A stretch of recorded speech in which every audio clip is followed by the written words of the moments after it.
Viral Shakib খানের ব্যক্তি জীবন, অপু বিশ্বাস এবং বুবলির একের পর এক পোস্ট।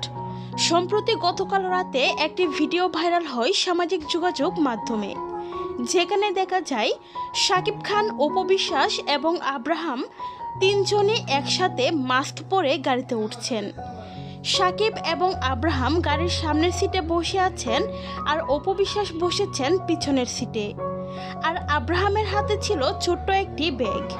তাদের পাশ দিয়ে ভক্তরা ভিডিও করলেও গাড়ি খুব দ্রুত চলে যায়। এরপর থেকেই শুরু হয়েছে একের পর এক আলোচনা সমালোচনা। অনেকেই বলছে বুবলিকে বাদ দিয়ে এবার অপু বিশ্বাসের সাথে মিলেছে শাকিব খান। একের পর এক আলোচনা আর সমালোচনার পর এবার বুবলিও শাকিব খানের সাথে তোলা কিছু মুহূর্ত ফেসবুক পোস্ট দিয়ে লিখেছেন, কিছু কিছু ভাইয়া আপুরা অনুগ্রহ করে কিছু না জেনে কারো চালাকি প্রচারণায় পড়ে আজে বাজে ভুয়া নোংরা ভিডিও বানানো, কমেন্ট করা এবং ট্যাগ করা বন্ধ করুন, বিশেষ করে বাচ্চাদের নিয়ে।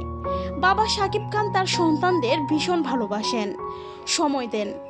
শুধু শুধু সন্তানদের মধ্যে বিভাজন করবেন না এবং হিংসাত্মক মনোভাব ছড়াবেন না। সব বাবা মায়ের মতো আমরাও আমাদের সর্বোচ্চটা দিয়ে আমাদের সন্তানকে ভালো রাখতে চাই, কারণ পরিবারের বন্ধন সবচেয়ে সুন্দর এবং শক্তিশালী।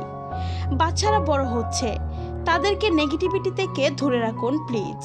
সো ভিউয়ার্স, অপু বিশ্বাস এবং বুবলিকে নিয়ে কিছু বলতে চাইলে বলতে পারেন ভিডিওর নিচের কমেন্ট বক্সে।